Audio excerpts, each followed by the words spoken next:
বিশালক্ষী রঙ্কিনী দেব্যায় নমঃ নমঃ বিশালক্ষী রঙ্কিনী দেব্যায় নমঃ। পুকুরেতে ওখানে আমাদের চড়ক হয় 30 তারিখে। ওই চড়কটার দিনেতে এত বেদবন ছিল, সন্ন্যাসী ঘুরছে করে, সেই সময় একটা সন্ন্যাসী বেদবনের ভেতর ঢুকে পড়ে গেছে।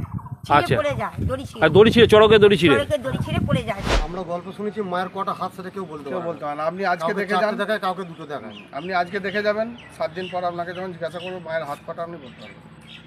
বিয়ে করে বরযাত্রী যাচ্ছিলেন, আচ্ছা, গান বাজনা করতে করতে আসে তো মায়ের ডিস্টার্ব হয় রাতের দিকে। আচ্ছা, বহু বছর আগে নাকি রাতের দিকে? সেই সময় মানে পুরো নৌকা সমেত ডুবি ওই দিনে আলো পড়ে না, ওই জন্যই মায়ের মন্দিরে আপনি সন্ধ্যাবেলা কোনো মোমবাতিও দেওয়া পারে না।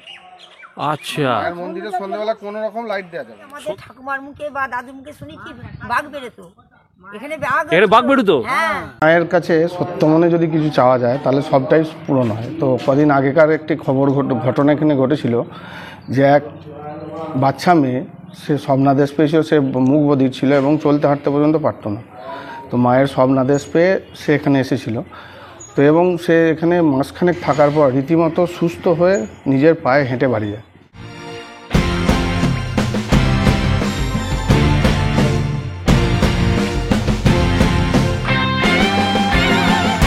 নমস্কার বন্ধু, স্বাগত জানাই তোমাদের নিজস্ব চ্যানেল D&Dতে।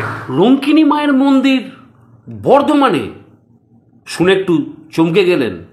চলুন আজকে আপনাকে নিয়ে যাই জামালপুর থানার অধীনস্থ গোপীকান্তপুর। চকদিঘি থেকে 3 কিলোমিটার পূর্ব দিকে গোপীকান্তপুরের অবস্থান। এই গ্রামের দক্ষিণে রঙ্কিনী মহুলা বা রঙ্কিনী দেবী প্রতিষ্ঠিত আছেন। রঙ্কিনী দেবীর আদি অধিষ্ঠান ক্ষেত্র থলভূম, কিন্তু বর্ধমান জেলার কোন সময় বা কতকাল আগে রঙ্কিনী দেবী প্রতিষ্ঠিত হয়েছিল তা সেই তথ্য অজ্ঞাত। সম্ভবত কোনো আদিবাসী গোষ্ঠীর মানুষ দামোদর, তৎকালীন কানা দামোদরের প্রবাহ পথে অরণ্য অধ্যুষিত জলার নির্জন প্রান্তরে দেবীকে প্রতিষ্ঠা করেছিলেন। তবে 1600 শতকের পূর্বে রঙ্কিনী দেবীর পূজা এই স্থানে বিশেষ প্রসিদ্ধি লাভ করেছিল। তার উল্লেখ পাওয়া যায় কবিকঙ্কন মুকুন্দরামের চণ্ডীমঙ্গলে।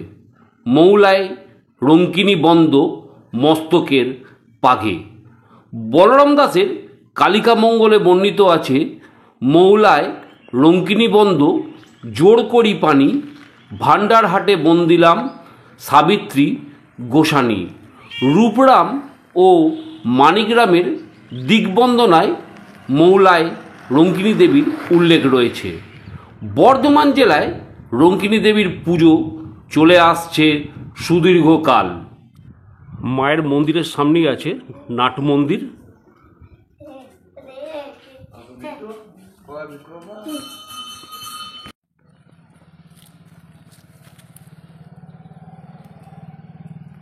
এই ঘাটেই মা রঙ্কিনী দেবী স্নান করতে নামতেন।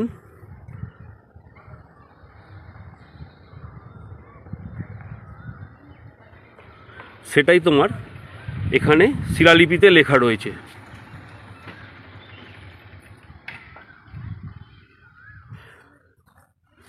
এই সামনে দেখতে পাচ্ছ, এটা হচ্ছে স্কুল মা রঙ্কিনী দেবীর নামেই। অপূর্ব পরিবেশ,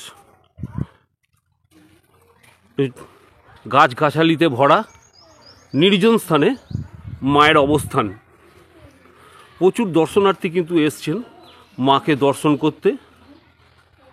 কি বলেন, মায়ের মন্দিরে আলো থাকে না? কারণ কোনো কারণটা আমি ঠিক জানি না, কিন্তু আলো থাকে না। আলো মা রাত্রিরে বেরোন, বলতে পারবেন এখানে থাকে না। আচ্ছা, আলো থাকে। মা রাত্রিরে লীলা করেন এখানে। আচ্ছা, এই ঘাটটাতে দেখলাম একটা আপনার যে লেখা রয়েছে যে মা নারী রূপ ধরে ঘাটে স্নান করতে নামেন। মা কি প্রতিদিন? আমরা দেখতে পাই। আচ্ছা, এখানে বাড়িওয়ালাকে দেখতে না, কোন সময় কখন বেরোয় বলা মুশকিল। আচ্ছা, এই স্কুলে মুসলিম হিন্দু ঘর করছিলাম। আর এইখানে মুরগির মাংস ধুচ্ছে, তাকে যেমনি গাছতে গেল উল্টে ফেলে দিয়ে দাঁত শেষ করে দিয়ে। এখানটা এই তল্লাটটার মধ্যে খুবই জাগ্রত ঠাকুর, আচ্ছা, খুবই জাগ্রত। মানে এখানে আপনার আমরা যতটুকু জানি, আমার অনেক পাশে গ্রামে বাড়ি। হ্যাঁ, আপনার বাড়ি কোথায়? আমার শিবতাই। আচ্ছা, আপনার নামটা স্যার? আমার নাম সলিল দাস। আচ্ছা, তা আমরা আমাদের পূর্বপুরুষের মুখে শুনেছি পুরো এই জঙ্গল থেকে মা বাঘের পিঠে চেপে আরেকটা ঠাকুর স্থান আছে বালিডাঙ্গা রাড়েশ্বরী মা, ওনাদের সঙ্গে এর যোগাযোগ।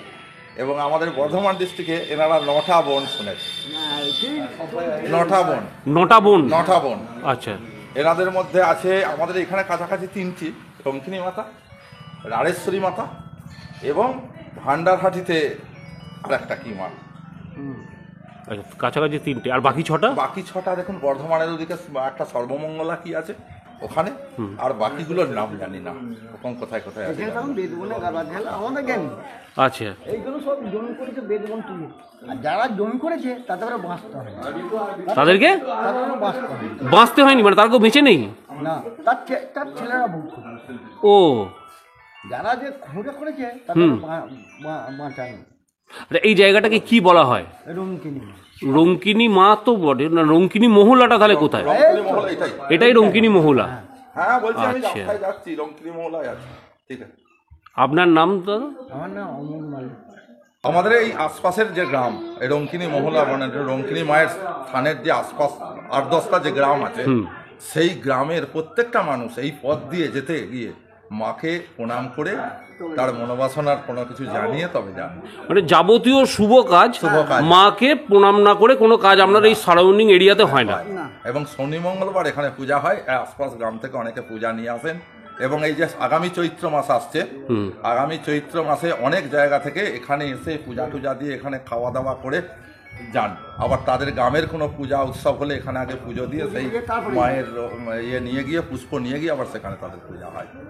আচ্ছা, না আগে মায়ের পুজো হবে? মায়ের পুজো দিয়ে, তবে যেমন আমার গ্রামে, আমার শিবতাই গ্রামের কালী পূজা হয় চৈত্র মাসে, আগে মায়ের এখানে পূজা দিয়ে এখানকার পূজা মিললে তবে এই পুষ্প নিয়ে গিয়ে ওখানে বেদিতে রেখে আমাদের মায়ের পুজো হবে। আচ্ছা, দারুণ জাগ্রত থাকুক, কিন্তু দারুণ ঠান্ডা। মা খুব জাগ্রত, আর হ্যাঁ মা খুব ঠান্ডা। খুব ঠান্ডা, মানে এখানে এলে ভক্তের মনোবাসনা পূর্ণ হবে। এবং এখানে ভক্তি করতে হবে, কোনো রকম অবিশ্বাসের কিছু করলে কিন্তু মা তাকে কটা কি হাত কেউ বলতে পারে। এবং এটা আরো কথিত আছে যে এই সোজা নাকি দামোদর গেছিল, দামোদর, কানা দামোদর, এই সোজা গেছিল। আচ্ছা, মায়ের মন্দির কত বছরের পুরনো বলে আপনারা জানেন? বলতে পারবো না, আমরা আগাগোড়া শুনে আসছি। আমাদের এখন মোটামুটি ধরুন 58 বছর বয়স। আমাদের বাপ কাকারা চলে গেছে, তারাও এই মায়ের কথা বলে এসেছে। রঙ্কিনী মা তো হচ্ছে আপনার সিংভূম বা ধলভূম ওখানকার মা। তা মা আমাদের বর্ধমান জেলাতে কিভাবে এলেন জানি না। দুর্গা পুজোর সময় কি ঘটনা ঘটে? দুর্গা পূজার সময় যখন যখন খ্যান পূজা হয়, মায়ের যে খ্যান পূজা, মহাষ্টমীর যে খ্যান পূজা হয়, সেই খ্যান পূজা এখান থেকে পূজা যেই শুরু হবে, এখান থেকে আশপাশ গ্রামে তার সিগন্যাল দেওয়া হতো। আগেকার দিনে দেওয়া হতো কি, মশাল জেলে সব দাঁড়িয়ে থাকতো এবং বাজি পুড়িয়ে সিম্বল দেওয়া হতো যে এখানে পূজা স্টার্ট হলো, তবে অন্যান্য আশপাশ গ্রামের পূজা হবে। আচ্ছা, খ্যান পূজাটা। এবং আমার বাড়ি শিবতাই, ওখান থেকে বালিডাঙ্গার যে রাড়েশ্বরী মা, ওনার পুজোর খ্যানের যে যোগ, সেই যোগ পূজা ওখানে ফার্স্ট সিম্বল দেবে, তখন অন্যান্য বেদিতে পূজা আরম্ভ হবে। এই চত্বরটায় কিন্তু এটাই নিয়ম ছিল। আচ্ছা, এখনো আছে, এখনো আছে, এখনো মায়ের পুজো আগে হবে, তারপর অন্যান্য। হ্যাঁ হ্যাঁ, এবং এইখান থেকেই সেই খবরটা যাবে। এখন হয়তো ফোনে হয়ে গেছে, কিন্তু আগেকার দিনে ছিল মশাল নিয়ে দাঁড়িয়ে থাকতো। তখন পাশের গ্রামে কেউ মাঠের মাঝখানে মশাল নিয়ে দাঁড়িয়ে থাকতো আগেকার দিনে, এটা শুনেছি। এবং বাজি পুড়িয়ে, বড় মানে বাজি পুড়িয়ে একটা শব্দ হতো, হ্যাঁ, সিম্বল দিত যে স্টার্ট হয়ে গেল, অমনি সঙ্গে সঙ্গে সব বেদিতে স্টার্ট হয়ে গেল। রকেট বা হাউই, হ্যাঁ হ্যাঁ, কথিত আছে মায়ের কাছে সত্য মনে যদি কিছু চাওয়া যায় তাহলে সবটাই পূরণ হয়। তো কদিন আগেকার একটি ঘটনা এখানে ঘটেছিল যে এক বাচ্চা মেয়ে, সে স্বপ্নাদেশ পেয়েছিল, সে মুখ বধির ছিল এবং চলতে হাঁটতে পর্যন্ত পারতো না। তো মায়ের স্বপ্নাদেশ পেয়ে সে এখানে এসেছিল। তো এবং সে এখানে মাসখানেক থাকার পর রীতিমতো সুস্থ হয়ে নিজের পায়ে হেঁটে বাড়ি যায়। তো এরকম সত্যি মনে আপনি যদি কোনো কিছু মায়ের কাছে চান, তাহলে আমি আমার ব্যক্তিগত অভিজ্ঞতা থেকে বলছি, আমি অনেক কিছু বিপদে মায়ের হাত থেকে, মায়ের ইয়েতে অনেক আশীর্বাদে অনেক বিপদের হাত থেকে রক্ষা পেয়েছি। এবং মায়ের কাছে সত্যি মনে যদি কিছু চান, সেটা আপনার মনস্কামনা পূর্ণ হবেই। এবং এটি সত্য ঘটনা, নিউজেও বেরিয়েছিল, বিগত মাসখানেক আগেকার ঘটনা হবে, এটা কি 1 বছর আগেকার ঘটনা, এটা নিউজেও বেরিয়েছিল। বাচ্চা মেয়ে তার বাবার সঙ্গে এসে এখানে প্রায় মাসখানেক ছিল, তারপর সে নিজের পায়ে হেঁটে বাড়ি যায়। নিজের পায়ে হেঁটে বাড়ি গেছে? সারা রাত পড়ে থাকতে একলা, সারা রাত পড়ে থাকতেন উনি? তার খাওয়া দাওয়া খালি দিদি খেতে দিত,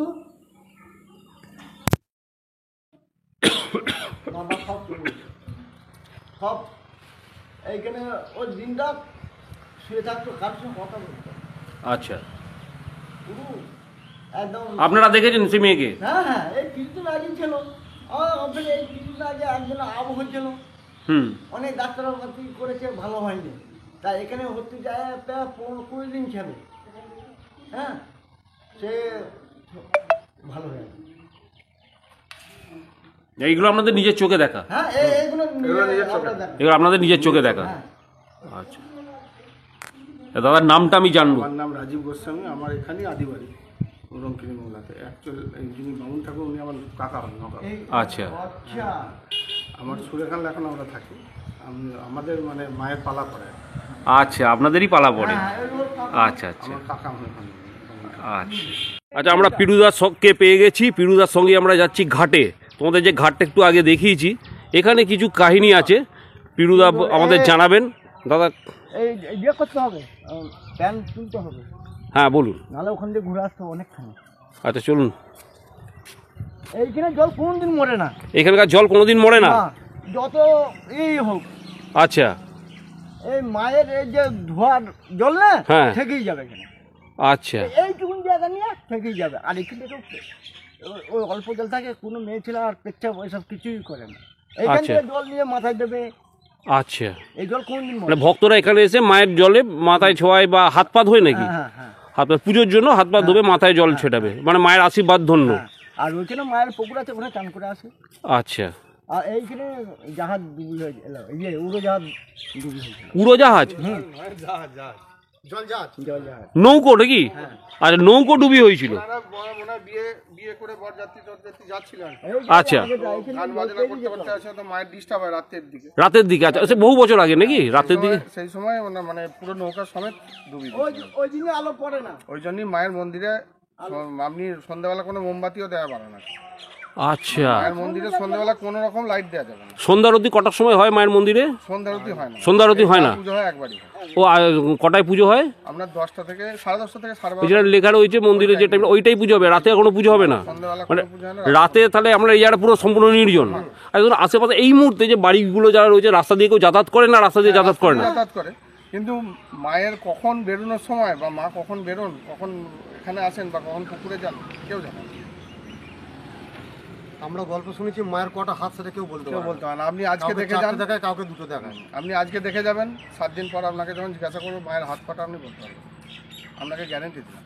আপনি আজকে ভালো করে দেখে যান, দেখে গিয়ে আপনি মনে করবেন নিজে 7 দিন পর যে মায়ের কটা হাত দেখলাম, আমি ভুলে যাই। কেউই বলতে পারে না। আচ্ছা, আমার এক বন্ধুর ছেলের সঙ্গে একটা অলৌকিক ঘটনা ঘটেছিল। আমি নিজে পুজো দেওয়াতে নিয়ে এসেছিলাম।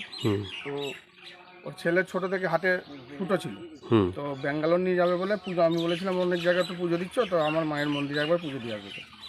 তো অনেকজন পুজো দিতে এসেছিলো, তো হঠাৎ করে ঘর থেকে একটি ফুল পড়ে যায় নিচে। তো তখন বামুন ঠাকুর জিজ্ঞাসা করে যে আর্য ঘোষ, বাচ্চাটার নাম ছিল আর্য ঘোষ। তো তখন তার বাবা যায়, বলে আমার ছেলে কি হয়েছে সব জিজ্ঞাসা করে ঠাকুরকে। তখন বলেছিলেন যে এই ফুলটি তুমি সঙ্গে করে নিয়ে যাবে যেখানেই যাও। ব্যাঙ্গালোর দেবী চেট্টি হসপিটালে ওর অপারেশান হয়। অপারেশন পর ডাক্তারবাবু 72 ঘন্টা আইসিইউতে রেখেছিলেন এবং বলেছিলেন উপরওয়ালাকে ডাকুন, আমাদের হাতে কিছু নেই, মানে মরণাপন্ন অবস্থা ছিল।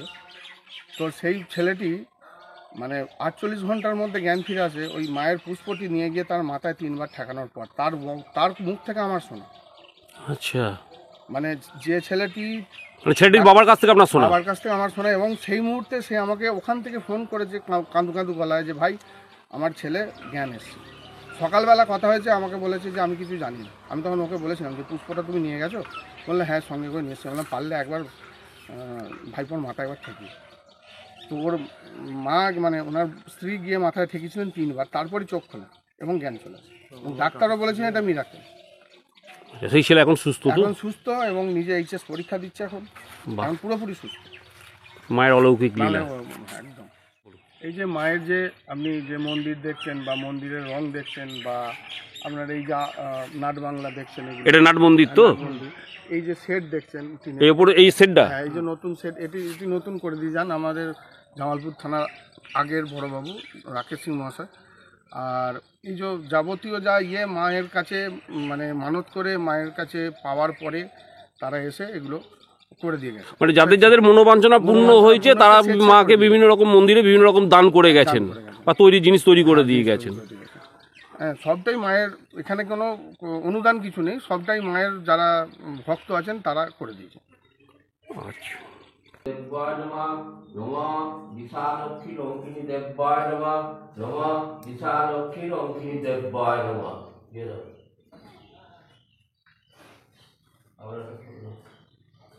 মহিষাগ্নি মহাশয়ে চামুণ্ডে মুন্ডমালিনী আয়ু আরোগ্য।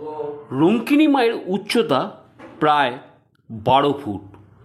শোনা যায় যে রাম ব্রহ্মচারী নামে জনৈক তান্ত্রিক সাধক কানা দামোদরের তীরে বনের মাঝে দেবীকে প্রতিষ্ঠা করে তান্ত্রিক মতে সেবা পুজো করতেন। রঙ্কিনী গ্রামের অধিষ্ঠাত্রী দেবী রূপে গণ্য হলেও পাশাপাশি গ্রামের সর্বসাধারণের কাছে তিনি ঈশ্বরী। ব্রাহ্মণ পুরোহিতের দ্বারা তার নিত্য পুজো হয়। প্রতি বছর ফাল্গুন মাস থেকে বৈশাখ মাস পর্যন্ত প্রতি মঙ্গল ও শনিবারে দেবীর বিশেষ পুজো হয় এবং এখানে চড়ক হয় 1 বৈশাখ। কি দেখেছেন আপনি এই চত্বরে? ছেলেবেলা থেকে আমরা বাবার সঙ্গে আসতাম এখানে, বাবা মায়ের সঙ্গে, আমাদের সামনেই আমাদের বাড়ি। আচ্ছা, কোন গ্রাম আপনাদের? রঙ্কিনী মৌলা। আপনাদের রঙ্কিনী মৌলা? আচ্ছা মৌলা আমাদের বাড়ি। আচ্ছা। আর এখানে আমাদের গ্রামটা মায়ের নাম অনুসারেই গ্রামটার নাম। আচ্ছা। সাদিপুরে আমার বিয়ে হয়েছে। আচ্ছা। আর এখানে আমরা ছেলেবেলা থেকেই বাবার সঙ্গে মায়ের সঙ্গে আমরা নিজেরাও এসেছি, একা একা কারোর সঙ্গে এসেছি। এত বেদ বন ছিল, সে বেদ বনের ভেতর দিয়ে যে আসতে পারতাম না। হ্যাঁ আমরা বেদ বনে দেখেছি তো, বেদ ভর্তি। আগে কি আমাদের ঠাকুমার মুখে বা দাদুর মুখে শুনেছি বাঘ বেরোতো, এখানে বাঘ বেরোতো। হ্যাঁ তারপরে যে শোনো, আচ্ছা একটা কাহিনী আছে কি, এখানে সাকারি পুকুর আছে মায়ের, ওই যে সাকারি পুকুরেতে ওখানে আমাদের চড়ক হয় 30 তারিখে। ওই চড়কটা দিনেতে এত বেদবন ছিল, সন্ন্যাসী ঘুরছে করে, সেই সময় একটা সন্ন্যাসী বেদবনের ভেতর ঢুকে পড়ে গেছে, পড়ে যায়, দড়ি ছিঁড়ে পড়ে যায়। সেই থেকে আর সেই দিন থেকে সেই সন্ন্যাসীকে পাওয়া গেল না।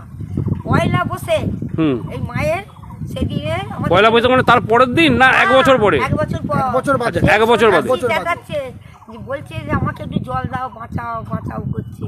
এই সন্ন্যাসী 1 বছর না খেয়ে ওই বনের মধ্যে পড়েছিল। আচ্ছা দিয়ে তারপরে আশেপাশে সব মানে ছোট ছোট ছেলেরা গরু চড়াচ্ছে, তারা শুনতে পেয়েছে কি এটা চেঁচাচ্ছে জল দাও জল দাও করে। তখন মানে তাদের মা বাবাদের ঘরে সামনেই সন্তাল পাড়া আছে, আদিবাসী পাড়া, ডেকে এনেছে, এনে বলছে যে কে এই বনটার মধ্যে বেদ বনের মধ্যে চেঁচাচ্ছে। তখন সবাই মিলে গ্রাম থেকে ওদের দৌড়ে এসেছে লাঠি সোটা নিয়ে, দেখছে সেই সন্ন্যাসী, তাকে কোলে করে তুলে নিয়ে এসে এই মায়ের তলায় নিয়ে আসে। মায়ের তলায় মুখে জল দিচ্ছে, মায়ের মন্দির মানে এই মায়ের মন্দিরের সামনে এখানে নিয়ে আসে। আচ্ছা এনে তারপর সেই যে মরে গেল, সেই থেকে আমাদের সে মরে গেল মানে মুখে 1 বছর পর না খেয়েছিলেন তো। আচ্ছা ওই জলটা পয়লা বসে মারা গেল। আচ্ছা সন্ন্যাসী ছিলেন তিনি। আচ্ছা আচ্ছা আচ্ছা সেই যে জলটা মুখে দিলেও বাস সঙ্গে সঙ্গে মারা গেল। আচ্ছা সেই থেকে আমাদের এখানে পয়লা বসে চড়কটা হয়। আচ্ছা আর 31 তারিখ আর হয় না? ওই সংক্রান্তির দিন হয় না, সেদিনটা হচ্ছে না, তারপরের দিন হচ্ছে। আচ্ছা মানে 1 বছর বাদ ওনাকে খুঁজে পাওয়া গেছিল, আর তিনি ওই দিনই মারা যান? ওই দিন পয়লা তারিখে মারা যায়। আচ্ছা ওটা তো সাকারি পুকুর সম্বন্ধে জানো বাবা? শাকারি পুকুর। হ্যাঁ, শাকারি পুকুর বলছে মায়ের, আমি যাব, ওই দূরে একটা মন্দির দেখা যাচ্ছে, তোমরা দেখতে পাচ্ছ কিনা জানি না, আমি কাছে যাব, আমি দিদির সঙ্গে আগে কথা বলে নিই। এবার ওই শাকারি পুকুরে মায়ের যে ওই পিরিচপুরে তারা এখানে থাকেন না, ওদের বাড়ি, ওরা আর কি ঠাকুরটা তৈরি করেছিল। এবার চান করেছে, করে শাকারি বেশে এসেছে, শাখা পড়েছে, মা দুর্গা শাখা পড়ে, মা রুমকিনী শাখা পড়েছে, বলেছে আমার বাপের বাড়িতে যাও, বলেছে আমি দামটা ভুলে গেছি, ওই পিরিচপুরিতেই বাড়ি ওদের বলেছে কৌটোয় টাকা আছে, আমার বাবাকে দিতে বলো।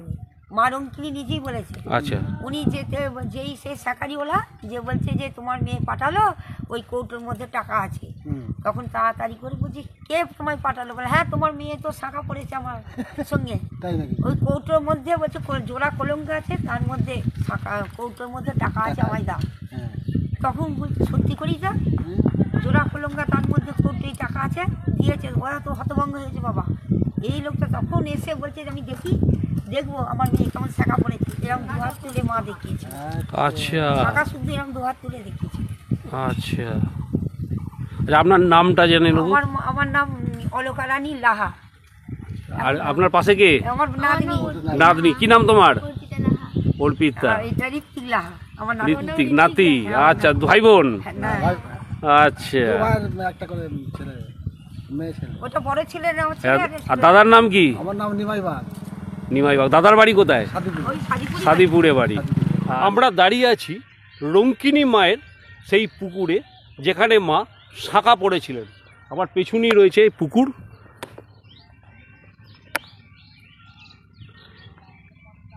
পানায় ভর্তি। ওই পার একটি ঘাট দেখতে পাচ্ছি। মাঠের মাঝখানে ঘাটটি তোমার বসার জন্য কিছু জায়গা করে রাখা রয়েছে, আর এই একটা বাঁধানো ঘাট নেমে গেছে তোমার। রঙ্কিনী মাতা শাখা পড়ার ঘাট। এই ঘাটেই মা শাখা পড়েছিলেন।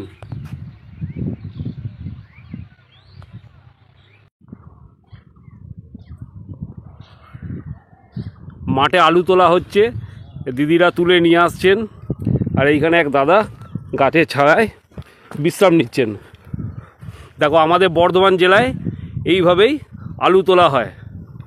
দাদা, এবার বৃষ্টিতে ক্ষতি হয়েছে তো? একটু বৃষ্টিতে ক্ষতি হয়েছে, আর রোদে পুড়ে এই দিদিরা কাজ করেন।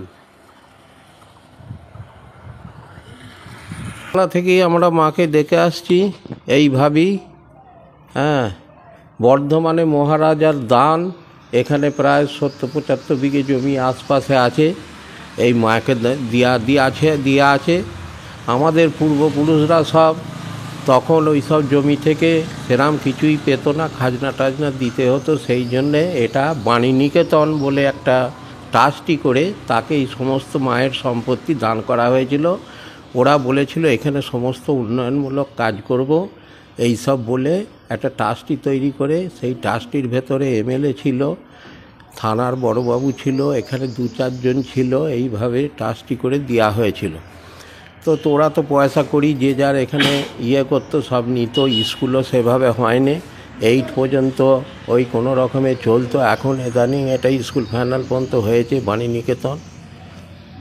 আর মায়ের সম্পত্তির সমস্ত যে ইনকাম সেটা ওই বাণীনিকেতনই নেয়।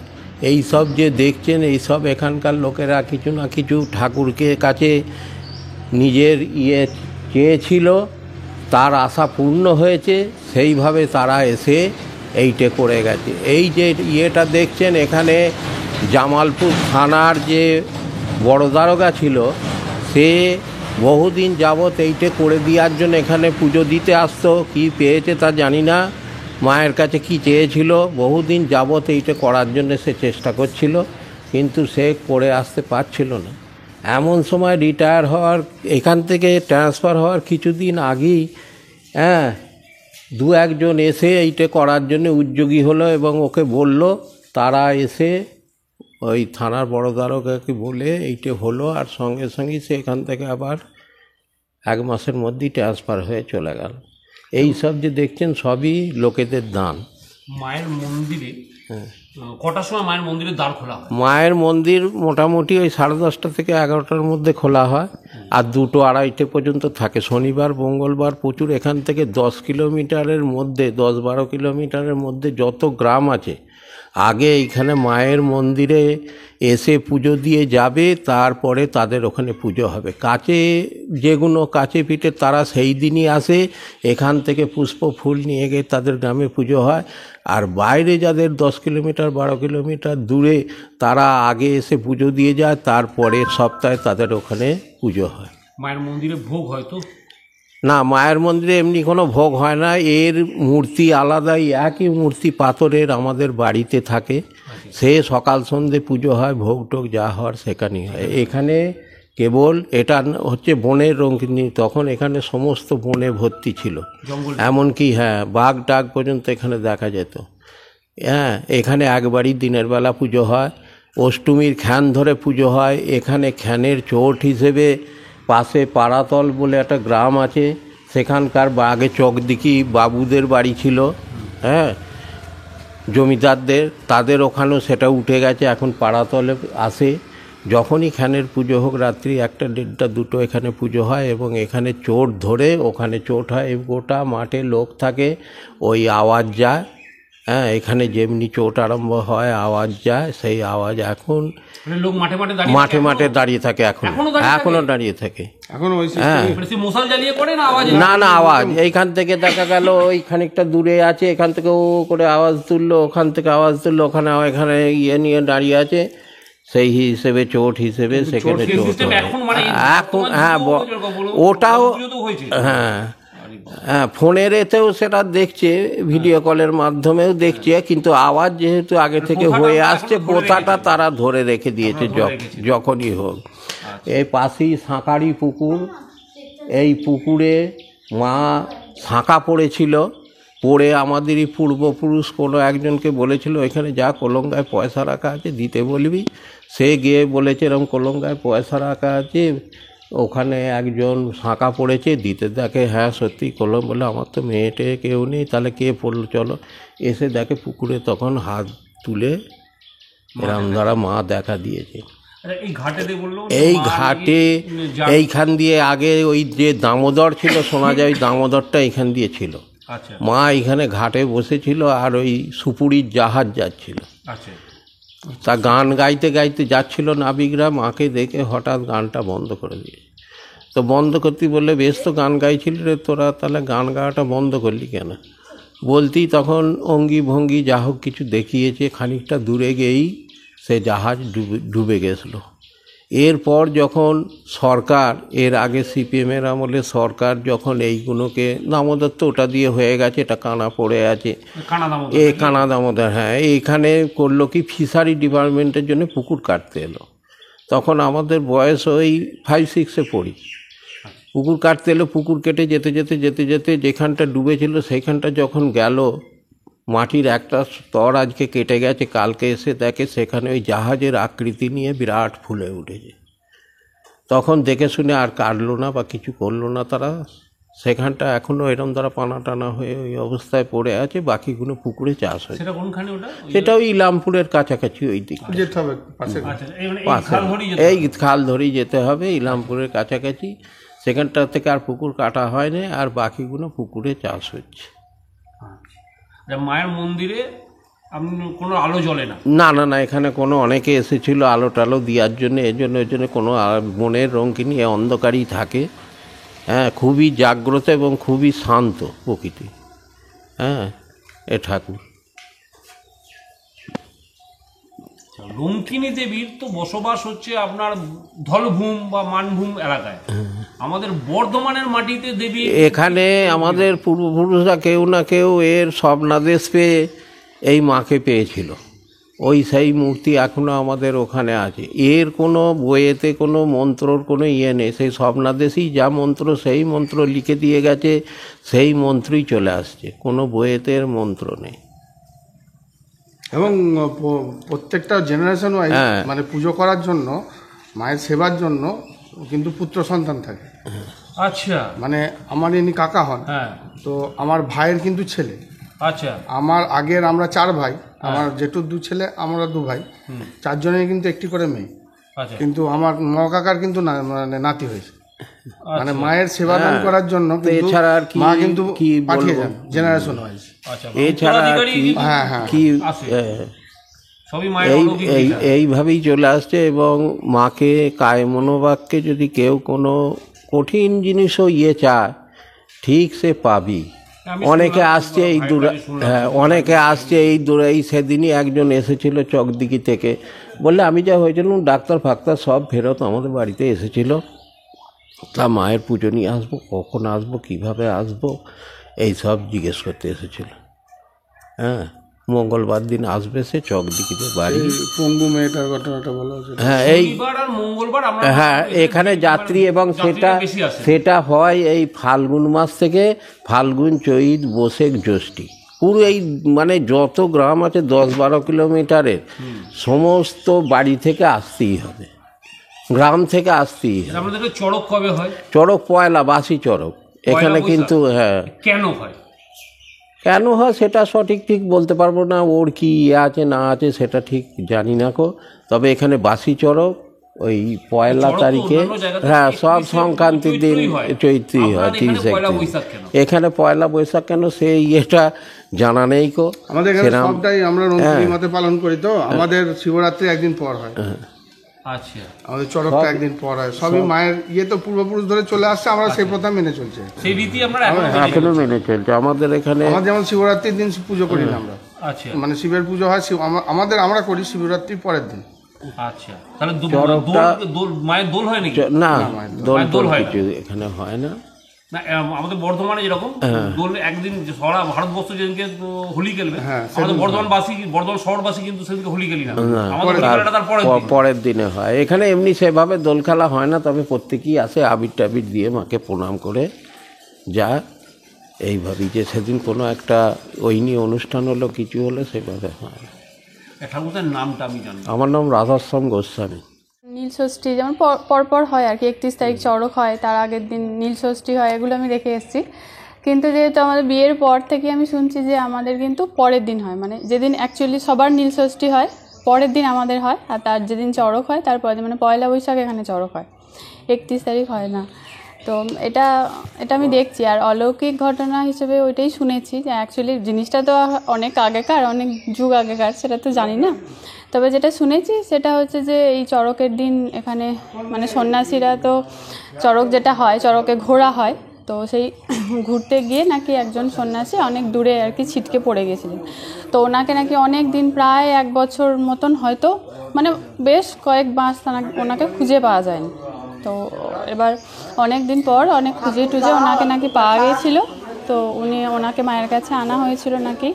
তো সেরকম হিসেবে শুনেছিলাম যে তখন যখন খুঁজে পাওয়া গিয়েছিল তখনও কিন্তু মানে ওনাকে দেখে মনে হচ্ছিল যে উনি বেঁচে আছেন বা মানে মানুষের শরীরেই আছেন, কিন্তু যখন ওনাকে আনা হয়েছিল তারপর ওনাকে ওই মানে যে গঙ্গা জল ছেটানো হয়েছিল, তারপরে উনি নাকি ভস্মে পরিণত হয়েছিল।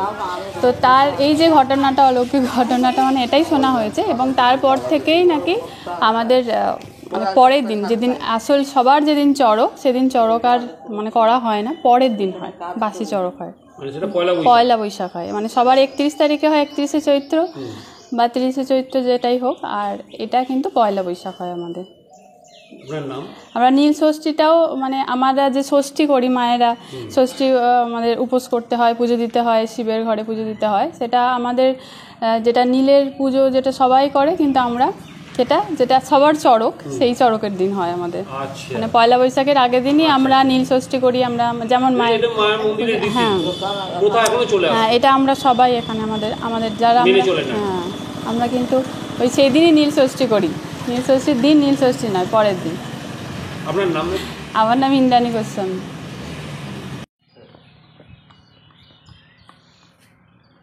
কেমন লাগলো রঙ্কিনী মহুলার ভিডিও? যদি ভালো লাগে তাহলে লাইক দিও, বন্ধুদের সাথে শেয়ার করো। যদি আমাদের চ্যানেলে প্রথমে এসে থাকো তাহলে সাবস্ক্রাইব করো। আমরা হাজির হব বর্ধমান তথা বাংলার এরকম বিভিন্ন অজানা অদেখা কাহিনী নিয়ে। দেখা হবে অন্য কোনো ভিডিও। ভালো থেকো বন্ধু। জয় হিন্দ।